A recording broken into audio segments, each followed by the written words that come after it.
Drum rolls. You're all welcome to another episode of CCC. If you're wondering what CCC is Christian Copper Circle. You're all welcome once again. If you are a returning subscriber, please do well to like, comment on our videos. On the other hand, if you are a first timer on this channel, do well to like, subscribe, and also comment on our videos. Today we have an indispensable topic on point, and I'm quite sure that you are prepared to learn today, to glean. And I tell you, our guests are warmly seated and they are fully prepared, loaded for you. This day, I will not be the only one doing the talk. On my right, I have Simon Adariku. You're welcome, Mr. Simon Adariku. And on to my left, Esther Obo, you're welcome. And I'm Felicia Ojo, your regular host. So today we'll be talking on obedience. It's a concept that is core, is pivotal to Christian life. So obedience to God, obedience to man, and how we get to live our life as Christians on this planet. So I'd like to hear from Simon. Simon, what do you think? What's obedience? Okay, thank you. Obedience simply means following a prescribed pattern or principles of doing things in accordance to a conformed way. Okay. Following a laid down principle, getting to follow God's instruction. Okay. On the other hand, can we hear from you, Esther? What's your opinion about obedience? So obedience to me is simply put, is an instruction coming from God, or coming from a leader, or coming from our parents, coming from even our friends or something. And then we just have to obey this instruction as long as good as they are in accordance to the will of God. So it's just doing what we are asked to do, an instruction that we have to obey. That's obedience to me. Okay, so the course of your contribution, I heard you mention constituted authority. So I would like to ask, I'll come to you after now, but I would like to ask Simon, do you think there should be a balance between God's instruction and human instruction, or should we just boycott God's instruction, obey man's instruction at the expense of God's instruction? What do you think there should be a balance, or let's hear your view? Yes, of course, there should be a balance between the instructions of God, obeying God, and obeying humans as well. First of all, obeying God, there is no how you can live as a believer or as a Christian, of which we are, without duly following the instructions of God diligently and wholeheartedly. And of course, we have scriptural references that obeyed God, and afterward they got the good consequences of diligently following and obeying God. So we should obey God, we should likewise obey humans. Okay. In the case where they get to tell you, give to Caesar what belongs to Caesar, give to God what belongs to God. Esther, do you want to contribute to that? What do you think? Should you follow your boss' instruction at work at the expense of God's instruction, or should there be a balance? Then we manage the two together. Okay. So first of all, we should first obey God first before we obey man. So if God is telling us to do this and our boss is telling us to do contrary-wise, of course we can't obey the boss. We have to obey God, because God is the one that created the boss, and even before he created the boss, he has laws, he has rules for us to obey. Hence, we have to obey God, and I'm sure that if we do obey God, he surely have better plans for us. Definitely, we can even be the boss of the boss in the later end. That caught my attention. You can even be the boss of the bosses in the later end. So that reminds me about Abraham. You remember Abraham, right?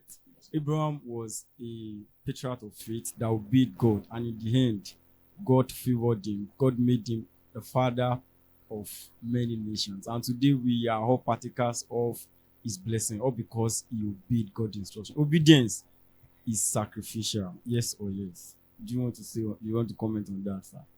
Yes, obedience is quite sacrificial. Obedience is quite sacrificial because there are some instructions, especially God's instructions, you obey to the detriment of your own happiness. Because God knows the best, and the aftermath of wholeheartedly obeying God will be better than what could have been good for you. So, Sister Esther, something came to my mind shortly now.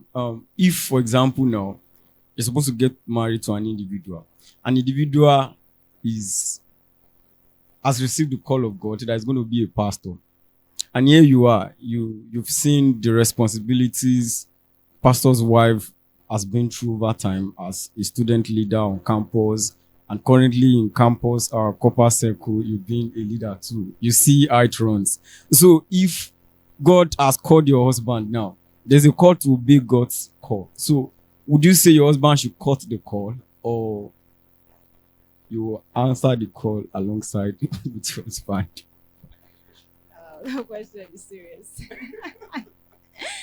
uh, okay. Now it now depends on my conviction, right? So your take on that. Well, so, for me, I've not actually been a fan of being a pastor's wife for the rest. Wow. Because I just feel the responsibility will be much. So you should cut the call. Is that what you are saying? No, I'm not saying you should cut the call. No, it shouldn't. Okay, I don't really know what to say now. But then, if that is what God is calling me into, definitely I also will receive the grace and strength that I need to run in that capacity, right? And also, still being a pastor wife, yeah, God will help me to obey and to also be an example to other people I'm leading. He definitely will give me all that I need, because the person that is sending one on a mission will definitely equip the person with all he needs, all the person needs, right? Being that capacity. So for now, maybe, yeah, it's just to pray for grace. Anybody that we kind of occupy that position in the future should just pray for grace to pass. Okay. Okay. All right. Thank you very much. Sam, do you have addition to that? Yes, I have something to add. From the already established platform we had, we said that obedience sometimes ought to be sacrificial. It's sacrificial. And if God is showing you a particular person to be your way in marriage, and He's calling that person into ministry, at first, as a human, you consider yourself quite normal, but it had to get to a point where you sacrifice your own happiness and convenience for the will of God, and that is a total obedience. And of course, what God demands from us as believers is total obedience, not partial obedience. So obedience ought to be sacrificial. Thank you very much for that contribution. Obedience ought to be sacrificial, and it should be complete. It should not be partial obedience. And one thing I've come to realize in life, if God gives you instruction, if God passes an instruction to you, you're expected to obey God's directive. If on the other hand, you fail to obey God's instruction and you move on with your life, in the end, you still come back to that same point and you even pay greater sacrifice. Take, for example, Jonah. I'd like for us to begin to mention an example of individuals that get to obey God and in the end, they get reward. And on the other hand, to people that get to disobey God and still come back to that same point. So, take Jonah, for example. God instructed Jonah, go to Nineveh. Tell them, I'm going to wipe them off because of their disobedience and their rebellious act. So Jonah decided to flout God's order and in the end, traveled to another place entirely. But God still brought him back into the center of his will. So I think as Christians in this dispensation, we must make conscious effort to ensure that we obey God. And in the process of trying to obey God, you can't do it on the arm of your flesh, right? You just have to trust God for grace. You pray for grace, you pray for strength. And in the end, you see that God will come through for you. So it's going to empower you to obey the instruction He has committed into your hands. So would you like to tell us some of female biblical characters that obeyed God and how they executed the instruction? Just mention and what they did actually. We had Deborah, Okay. that prophetess that went out to battle. Yeah, so the instruction was there was a battle for her, for the king to go for. But the king was kind of afraid, right? He could not go for the battle, and so Deborah went for the battle. Not really go on her own strength. but she actually depended on God. Kind of obeyed God in that instant. In that instant. And God gave her the victory that he needed in that battle. So, Okay, thank you very much, sir. Simon, would you like to mention a male biblical character that obeyed God and tell us the context as well as the obedience? Okay, yes. I would like to mention the character Abraham. You see, the reason why we contemporary believers we follow after the pattern of Abraham, and of course we call him our father in the faith, is that he obeyed diligently. And by virtue of that obedience, we share in his blessings today. How? Abraham heard the voice of God. He said, leave the country you are and go to the land which I will show you. Sojourn and go to the land which I will show you. And of course, Abraham obeyed. And we saw that in the scripture, in Genesis particularly, Abraham left his host country or his father's country and went out. And of course, he was blessed. Abraham's cattle multiplied, his wealth came up. And of course, apart from that, from the Old Testament perspective, it is translated into the New Testament perspective. In Romans chapter 4, from verse 10 down to 20, we saw the obedience of Abraham. The Bible recorded that which against will believe in hope. And before he could be accounted unto him for righteousness, he obeyed God. Thank you. So Abraham is a scriptural character that diligently obeyed God. Yeah. And also learned that obedience does what?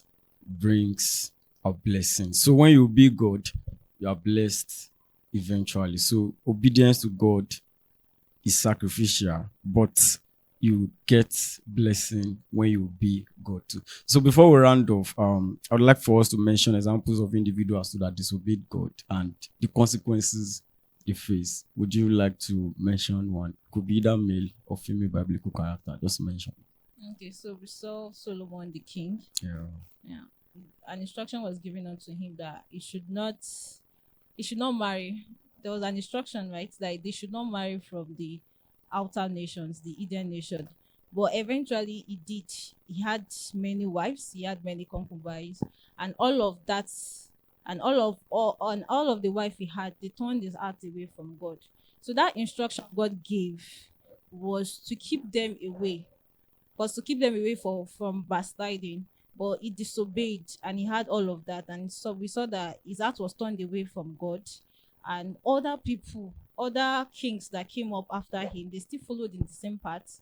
And so there was a perpetual disobedience that was being linked to him being the king and him disobeying the instruction that God actually. Simon, you want to give us example? A good example is Miriam. When the Israelites were journeying through the wilderness, Miriam disobeyed God by murmuring against Moses. And Yes, what happened? that's true. She God, became leprous. Yes, a leprosy came upon her, and she halted the journey of the Israelites in the wilderness for good 7 days. So that's an act of disobedience, and we saw the negative consequences in the scripture. Okay, so on a final note, I'd like to say that God gives instruction, and as individuals, you are meant to obey his instruction. However, if the instructions are violated, you get to face the consequences of your action. And sometimes the consequences can be grievous. And you still have to come back to obeying that instruction. So pray for grace as God gives instruction. Pray for strength. Pray for mercy. And in the end, you'll be sure that God that has called you, he said, faithful is he who had called you, who also would do it. So he will be there to succor you, to stand by you. And in the end, God's name will be glorified. You'll be a channel of blessing to your generation. And heaven will be happy that there is an individual on earth that has carried out the mandate of the Father. So I'd like to thank my guests in the house this day. Thank you very much for coming, Esther. I so much appreciate you. Thank you for your contribution. Simon, too, I'm grateful for your contribution. It's nice having you around. And It's a pleasure, yes, sir. It's my pleasure. Thank you. So to our viewers, please do well to obey God's instruction. When the instruction comes to you, there's just but one thing to do. Just obey, just obey, just obey. So please don't forget to like the video, comment, and ensure that you share too. You can also do well to subscribe to the channel if you have not subscribed. And as you do so, we've just considered a concept of obedience, I've made an offer. Please do well to comment, like, subscribe. Obedience does what? Can we all agree together? Brings a blessing. Thank you very much. See you next time. Bye.